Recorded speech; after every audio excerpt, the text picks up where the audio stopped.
Hi everyone, it's Big Red here for another Bell of Lost Souls product review, and today we are looking at Black Crusade. This is from Fantasy Flight Games. This is their latest supplement to their to the Warhammer 40,000 role-playing line, and today is the day that the villains get their due. So this is the fourth of kind of the series of ongoing kind of sub-games within the Warhammer 40,000 roleplay universe that FFG has put on. We started with Dark Heresy, they moved up to Rogue Trader, kind of opened it up to spaceships and bigger level action. They moved on to Death Watch, because we all know that everyone in the world wants to roleplay as Marines, and now it's the bad guys' turn. So here it is, Black Crusade. This is a core rulebook. It's an entirely self-contained system, and this lets you play from the point of view of Chaos. So villainous role-playing adventure parties, here we come. First of all, just some of the basics here. We are dealing with a kind of the same as the other FFG core RPG books. We got 400 pages on here, hardcover, full color. Let me kind of give you just really the quick. Anyone who's seen the Dark Heresy and Rogue Trader or Death Watch books, you'll feel very much at home in this. As you can see, it's big, huge, kind of thick role-playing tome here. Full color hardcover. It is $59.95, and let's kind of go into it a little bit. So, first things first, we have the big map of the sector that they recommend your role playing takes place in. Black Crusade. Table of contents. Once again, this is all laid out the same way, along the same lines as Dark Heresy, Rogue Trader, and Death Watch were. So you can kind of see the basic sections broken down here, and we're just going to kind of really briefly skim through these. As you can see, lots of art. We have John Blanche art. We have art pulled in from the GW universe from all over the place. Some of it is new. Some of it are some of your old favorites. We start off with we get about 20 pages right on the front of an intro for, you know, it's 40K, it's playing as a villain, so it's, you know, it's kind of you need a little bit of background here. So you get your 20 pages on the Imperium and the universe and the Heresy and the Traitor Legions and all that type of fun stuff. You get your 20 pages of boilerplate that you kind of see in all these things on how you actually play the game, what are dice, how do those things work, and then you get into the fun part. So character creation. So we have a 30-page section here. This is kind of the big meat of it that everybody wants to know. You can play as champions. These are kind of the leader-type characters for Chaos. There's Chosen, those are just kind of the more, just, you know, your prototypical badass warrior kind of a guy. There's Forsaken, Sorcerers, Apostates. You have Heretics, which are kind of our Dark Mechanicus kind of guys. You have Renegades, Psychers, so pretty much, you know, kind of dark mirrors of a lot of the basic classes that we see in the other books. So you can play your tech guy, and you can play your warrior, and you can play the leader, and you can play just the general kind of human, you know, rabble-rouser kind of a guy.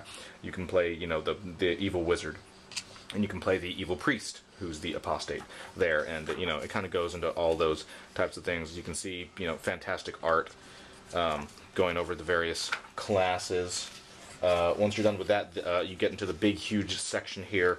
There's about a 50-page section on using skills and talents, which is, you know, these games from FFG have just huge amounts of skills and talents as you work your way up the career trees, and, you know, 50 pages of that. You know, fairly standard stuff. A lot of them are kind of mirrors of the good guy stuff that we see in the other books, but a lot of them are pretty much the same. Once we're past that, we get into the section that everybody wants to take a look at, which is the huge, giant 50-page section on the Armory. And this is going to have all the stuff that you would expect to see, everything from all your typical 40K weapons and armor, and except, you know, we're getting not only the basic stuff, but we get Chaos Marine armor, and we get Legion armor, and you get Terminator armor, and then you get, as you would imagine, in weapons, you get all types of things from kind of standard bolt pistols all the way to demon weapons and all kinds of nastiness that you would expect to see on the Chaos side. There's in fact an entire section on demon weapons. You know, you have things on the normal weapons. You get things like the Reaper autocannon and all that kind of fun stuff. Sonic weaponry, as an example. We'll just take a quick go past that. You get about a 20-page section on psychic powers for all the nastiness that Chaos is going to bring to the psychic world over there. Then you get your kind of 20-40 pages on how do you do combat, what's the role of the game master. That's very kind of standard boilerplate stuff that we see in all the systems. So if you've played any of the previous games, you're just going to go right in the same chart. You know, the charts are the same.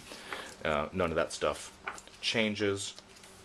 And then the thing that's kind of probably the most different is what is it that you're really doing in Dark Heresy, and that is this in Black Crusade, and that is this whole concept of corruption and infamy. When you're playing Dark Heresy, for instance, you know, you're just kind of almost trying to survive. You're trying to, you know, help your Inquisitor and kind of better the Imperium and not get killed in a whole bunch of horrible ways. When you're playing Rogue Trader, you're trying to amass this huge fortune, build up your spaceship, and be the most amazing Rogue Trader, and you kind of operate at a different scale than you do in some of the other games. When you're playing Death Watch, you're definitely trying to, you know, protect the Imperium from an entirely different perspective of that of the Noble Warrior.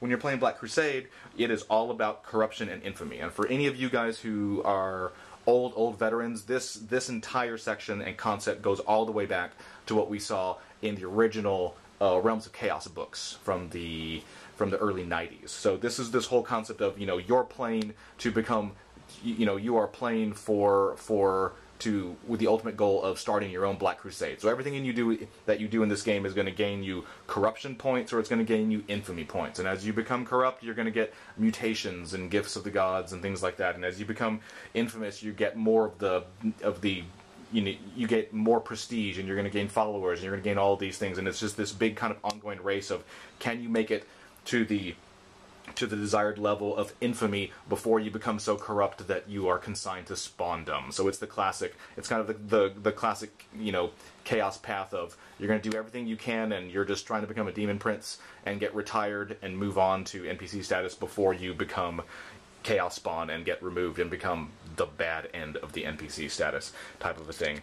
And, you know, and they have suggestions for, if you do make it, you know, one way or the other, what do we do? You know, how do you as a game master deal with that? Then you kind of get, as we get toward the end of the book, there's still a lot left. There's still, you know, 80 pages in here, but this is just general. The last few chapters of this kind of fit, you know, our background of the sector, so you have a nice little environment to roleplay in. You get a little bestiary. You get a sample adventure at the back of it. There is a really, really nice section in here now that this is the 4th role-playing game in the series, which talks about how you link the systems, which is really interesting. So you get things in here like, you get a section on, you know, how do you bring spaceships into this? How do you kind of bring some of the concepts of Rogue Trader into Black Crusade, and back and forth? How do you do lots of cross-system interaction? So that's a really, really neat concept, and that is covered completely in this as well. And that pretty much takes us to the end of it. You get all the character sheets and that kind of stuff. Once again, it's a fantastic piece of work from FFG. Black Crusade, it's $59.95. It's 400 pages. It's a big, heavy book. And anyone who wants to play as the bad guys, now you can. Talk to you guys later.